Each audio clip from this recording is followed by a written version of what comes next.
कैसे हैं विद्यार्थियों? आशा करते हैं आप सब बहुत अच्छे होंगे और आपकी पढ़ाई भी बहुत अच्छी चल रही होगी। आप देख रहे हैं एग्जाम बूस्टर चैनल। मैं अनूप कुमार। जैसा कि आप जानते हैं, हम लेकर आते हैं आपके लिए यूपी बोर्ड द्वारा जारी नवीनतम पाठ्यक्रम एनसीईआरटी पैटर्न पर आधारित प्रश्नोत्तरी। ये आधारित होती है सामाजिक विज्ञान कक्षा 10 से, जो आज हम भूगोल विषय के अध्याय 4 कृषि से प्रश्नों को लेकर आपके सामने उपस्थित हुए हैं। ये प्रश्न यूपी बोर्ड में पूछे जाने वाले बहुत ही महत्वपूर्ण प्रश्नों की श्रृंखला होगी, जो आने वाले बोर्ड एग्जाम में आपके लिए बहुत सहायक सिद्ध होगी। चलिए देर ना करते हुए हम प्रश्नों को शुरू करते हैं।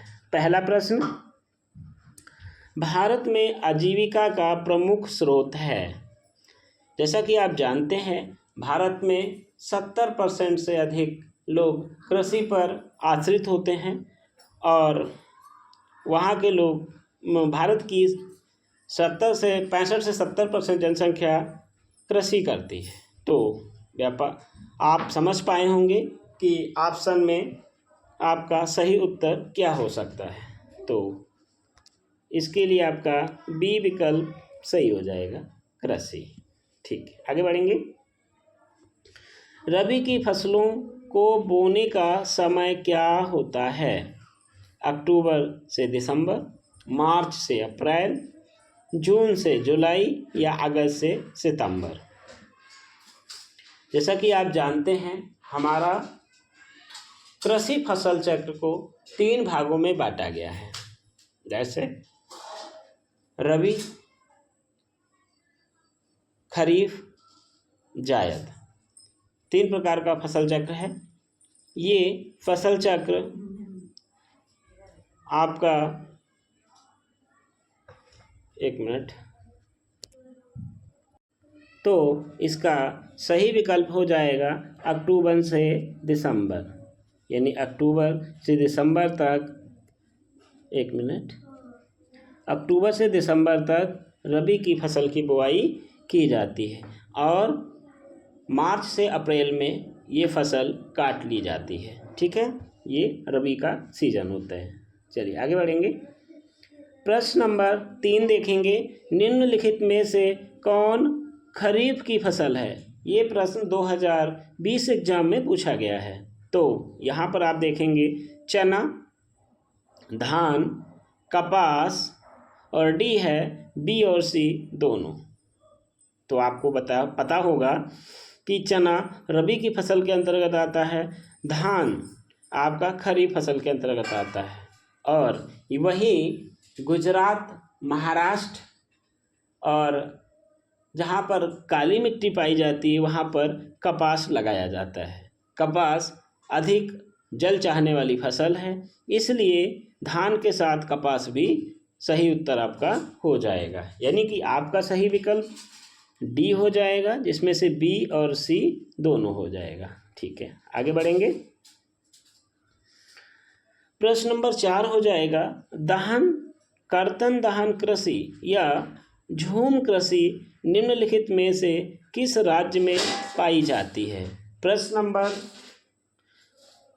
नंबर 4 पढ़ रहे हैं और ये प्रश्न 2022 एग्जाम में पूछा गया है।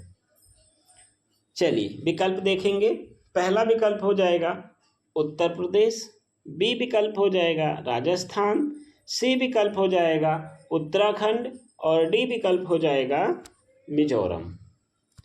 आसान क्वेश्चन है, आशा करते होंगे आप ये विकल्प लगा लिए होंगे। डी विकल्प सही होगा, मिजोरम। अगले प्रश्न की तरफ बढ़ेंगे। प्रश्न नंबर 5 है, चाय की खेती के लिए कौन सी मिट्टी सर्वाधिक उपयुक्त होती है? तो विकल्प देखेंगे। ए विकल्प पर्वतीय मिट्टी, बी विकल्प दोमट मिट्टी, सी विकल्प जलोढ़ मिट्टी, डी विकल्प लेटेराइट मिट्टी। तो हम प्रश्न नंबर 5 पढ़ रहे हैं। जैसा कि आप जानते हैं कि इसका विकल्प क्या सही हो जाएगा, ए विकल्प सही हो जाएगा, पर्वतीय मिट्टी। जैसा कि आप जानते हैं चाय के उत्पादन के लिए ढालुआदार लाल मिट्टी की आवश्यकता होती है और इसमें बारिश की बहुत ज़्यादा यानी जल की बहुत ज़्यादा आवश्यकता होती है। जल इसके चाय की पौधे में जल भरना नहीं चाहिए, इसलिए क्योंकि इसकी जड़ें सड़ जाती हैं और फसल नष्ट हो सकती है। इसलिए चाय की खेती पर्वतीय ढलानों पर या पर्वतीय मिट्टी में बहुत अच्छे से की जा सकती है। ठीक है, आगे बढ़ेंगे। प्रश्न नंबर 6 हो जाएगा, निम्न में से कौन सी रेशेदार फसल है। ये भी प्रश्न बहुत ही महत्वपूर्ण है। 11, 12 और 22 लगातार 3 साल यानी 3 बार अभी तक ये प्रश्न पूछा गया है। तो आपको बताना है जिससे रेशे प्राप्त होते हैं, कपास, जूट, प्राकृतिक रेशम या सभी। तो आपको पता होगा ये तीनों फसलें जो है इससे हम रेशे प्राप्त करते हैं यानी धागा बनाया जा सकता है। ठीक है, तो इसका विकल्प सही हो जाएगा ये सभी। प्रश्न नंबर 7 की तरफ बढ़ेंगे। प्रश्न नंबर 7 की तरफ बढ़ेंगे और ये कह रहा है निम्नलिखित में से कौन सी नगदी फसल नहीं है। यानी ये कहना चाह रहा है कि किस फसल को सीधे खेत से ही बेचा जा सकता है। ठीक है, ये प्रश्न 2009-2022 बोर्ड एग्जाम में पूछा गया है। तो ए फसल है चाय, बी फसल है कपास, सी फसल है गेहूं और डी फसल है गन्ना। तो जो लोग ग्रामीण अंचल से आते होंगे उनको पता होगा कि कौन सी फसल को सीधे हम खेत से ही बेच सकते हैं। तो आशा करते हैं आप विकल्प का चयन कर चुके होंगे। आपका सही विकल्प हो जाएगा डी, गन्ना। आगे बढ़ेंगे। प्रश्न नंबर 8 देखिएगा, निम्नलिखित में से किस प्रदेश में गेहूं सर्वाधिक पैदा होता है। ये राज्य का नाम पूछ रहा है। पूरे भारत में सबसे अधिक गेहूं कहाँ पैदा किया जाता है। तो ये क्वेश्चन नंबर 8 है आपके लिए। ये क्वेश्चन 2012, 11 और 12 दो लगातार 2 साल पूछा गया है। तो पहला विकल्प होगा पंजाब, बी विकल्प होगा राजस्थान, सी विकल्प होगा बिहार और डी विकल्प है उत्तर प्रदेश। तो आप सही विकल्प लगाएंगे डी, उत्तर प्रदेश। आप कृषि जनगणना में देखेंगे कृषि के आधार पर आप उत्तर प्रदेश लगभग 2-3 फसलों में टॉप पे चल रहा है। जैसे गन्ना उत्तर प्रदेश नंबर 1 पर है, गेहूं उत्तर प्रदेश नंबर 1 पर है, दूध उत्तर प्रदेश नंबर 1 पर है। इस तरह से और भी ऐसी फसलें हैं जिस पर गेहूं इस समय उत्पादन के मामले में की बहुत ही अच्छी रैंक हासिल कर रहा है। अगले प्रश्न की तरफ बढ़ेंगे। प्रश्न नंबर 9 हो जाएगा, निम्नलिखित में से कौन सा राज्य कहवा का सर्वाधिक उत्पादन करता है। क्वेश्चन 9 पढ़ रहे हैं और ये 2009 बोर्ड एग्जाम में लगातार पूछे जाने वाले प्रश्नों की श्रृंखला हम चला रहे हैं। 2009 में ये प्रश्न पूछा भी गया है। इसके विकल्प हैं असम ए विकल्प, बी विकल्प पश्चिम बंगाल, सी विकल्प कर्नाटक और डी विकल्प है आपका हिमाचल प्रदेश। जैसा कि आप जानते हैं कि का से कहवा और का से कर्नाटक, ये याद भी कर सकते हैं, का से कर्नाटक और का से कहवा। तो आपका सही विकल्प हो जाएगा सी। प्रश्न नंबर 10 की तरफ बढ़ेंगे। निम्नलिखित में से कौन सी फसल खाद्यान्न फसल का उदाहरण है।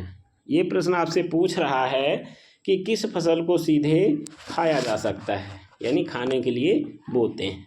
तो आपका ए विकल्प हो जाएगा कपास, बी विकल्प हो जाएगा जूट, सी विकल्प हो जाएगा गेहूं और डी विकल्प हो जाएगा गन्ना। जैसा कि आप जानते हैं कि गेहूं से हम रोटियां खाते हैं, बाकी 3 फसलें हमारे सहायक सामग्री के रूप में उपयोग की जाती हैं। तो आपका कौन सा विकल्प सही हो जाएगा, सी विकल्प सही हो जाएगा। ठीक है, आगे बढ़ेंगे। क्वेश्चन नंबर 11 की तरफ बढ़ेंगे।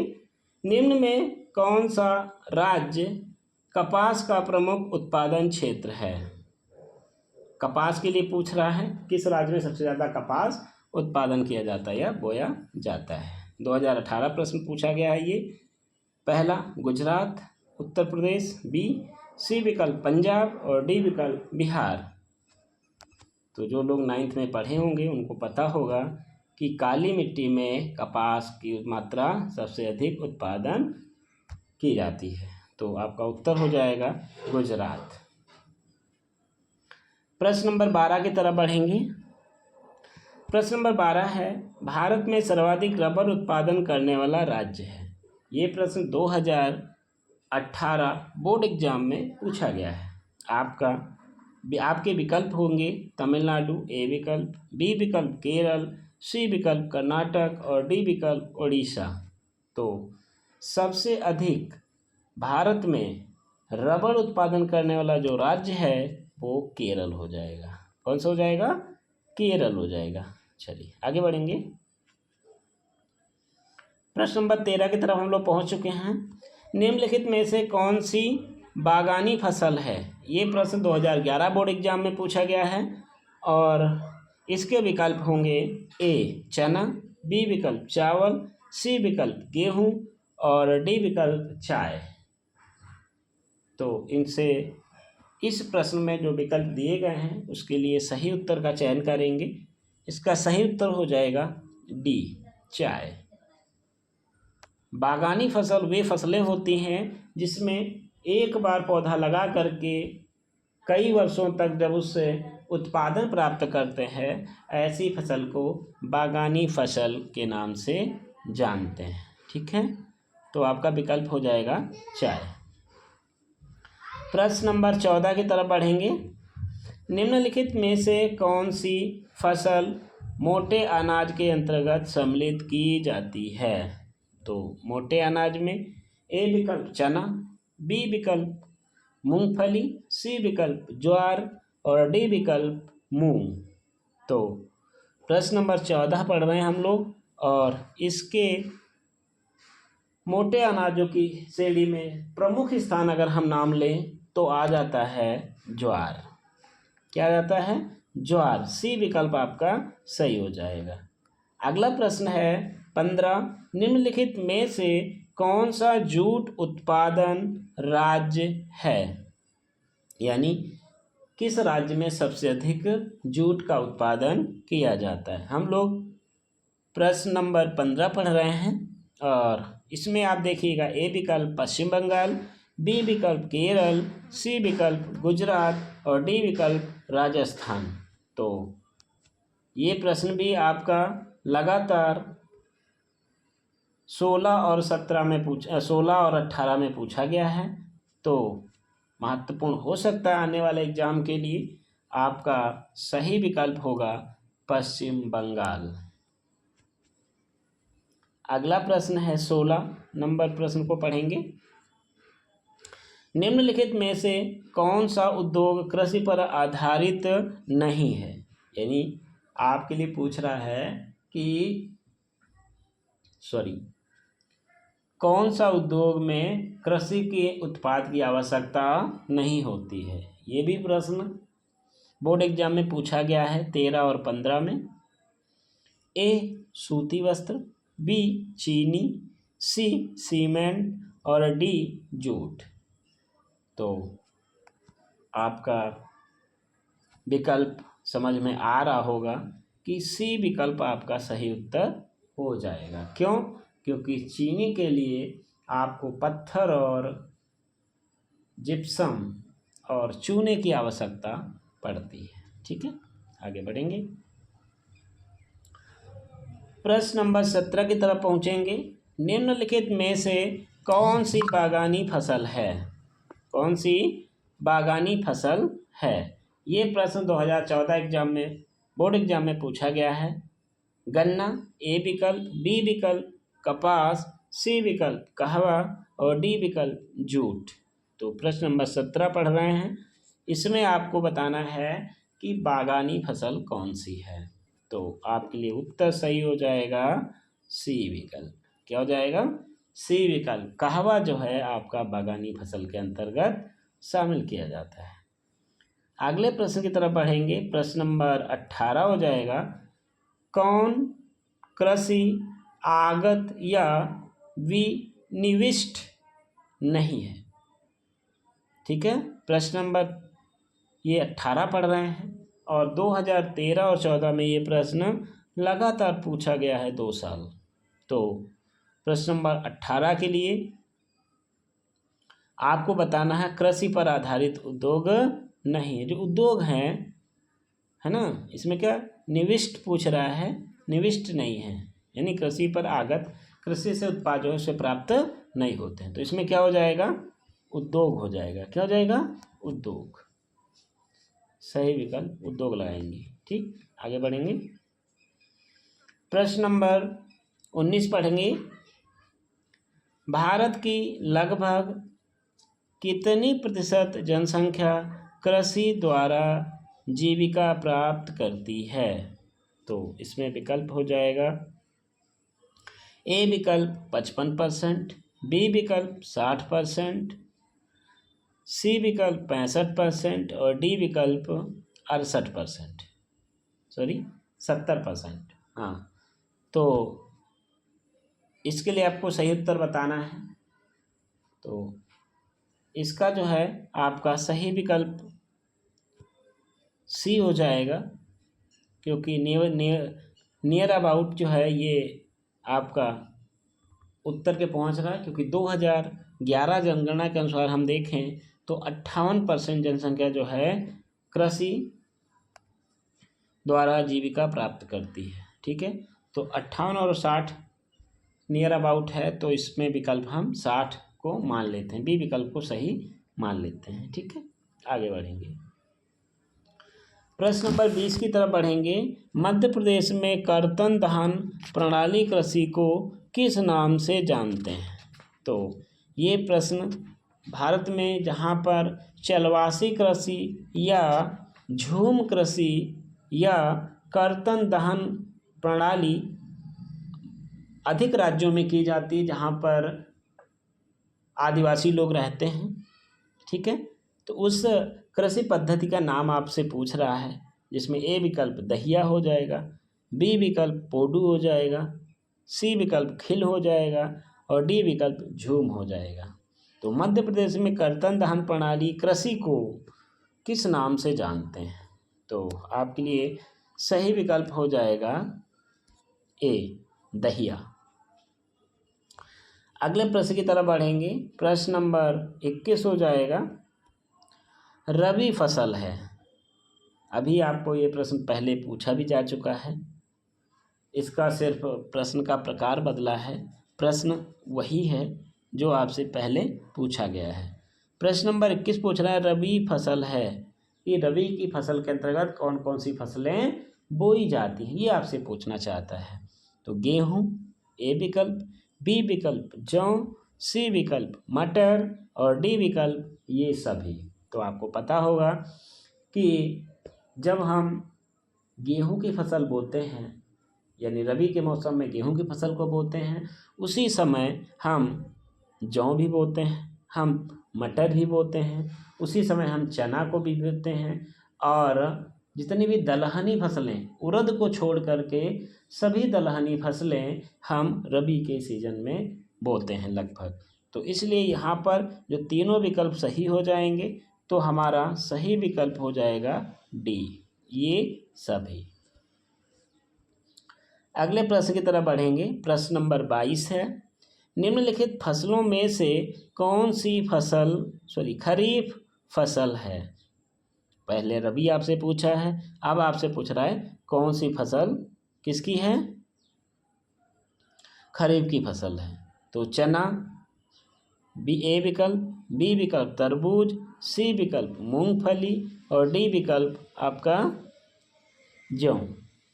तो आप जानते हैं, अगर हम एलिमिनेटिंग मेथड से इनको अलग करेंगे, छांटेंगे, तो आप जानते हैं, अभी आप पीछे पड़ चुके हैं, चना गेहूँ रबी की फसल के अंतर्गत आता है, जौ रबी फसल के अंतर्गत आता है और तरबूज जायद फसल के अंतर्गत आता है। तो सिर्फ एक ही ऑप्शन आपके सामने होगा और वो ऑप्शन को हम लगा लेंगे। तो एक ही विकल्प बचता है सी, मूंगफली। किसके अंतर्गत आएगा? खरीफ के अंतर्गत आएगा। अगले प्रश्न की तरफ बढ़ेंगे। ये प्रश्न रहेगा 23। सुनहरा रेशा किसे कहा जाता है? सुनहरा रेशा, ठीक है, किस फसल को कहा जाता है? ठीक है, तो ए विकल्प जूट हो जाएगा, बी विकल्प कपास हो जाएगा, सी विकल्प रेशम हो जाएगा और डी विकल्प आपका रबर हो जाएगा। तो आपको कलर के आधार पे बताना है। कपास सफ़ेद रेशा के नाम से जाना जाता है। वाइट रेशम कपास को कहते हैं। रेशम आप जानते हैं शहतूत से प्राप्त किया जाता है, रेशम कीट से प्राप्त करते हैं, यानी कि किसी भी कलर का हो सकता है। रबर तो रबड़ ही है, जो कि रबड़ के पौधे के दूध से प्राप्त करते हैं। तो इसमें ए विकल्प सही हो जाएगा, जूट। जूट जो है ये कैसा होता है? इसका कलर सुनहरा, सोने के कलर जैसे इसके रेशे पाए जाते हैं, इसीलिए सुनहरा रेशा के नाम से इसे जानते हैं। और ये हमारा अंतिम प्रश्न था इस वीडियो का। आप देख रहे थे exam booster study channel by AP Singh. हमारा ये वीडियो आपको अगर पसंद आ रहा है तो लाइक करें, अपने दोस्तों में शेयर करें और इसमें कोई संशोधन चाहते हैं तो कमेंट करें और अधिक से अधिक हमारे चैनल को अपने दोस्तों में भेजकर सब्सक्राइब करें। वीडियो देखने के लिए धन्यवाद। नमस्कार।